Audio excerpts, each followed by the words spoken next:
అడుమెక్కడ ఉన్నదో తెలియక తికమకలాడే వేళలు జరిగిందొక సన్నని ఒత్తిడి జారుడు పైటలలో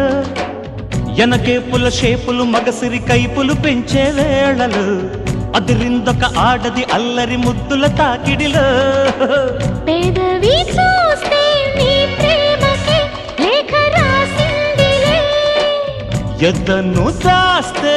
ఏనాటికో ఎత్తుకెడతానులే సిగ్గులు ఎగ్గులు నొక్కులు చేసిన చీకటింటికే చేరుచలా మెత్తని సోకుల సొత్తులు మొత్తము దోచిపెట్టుకోవే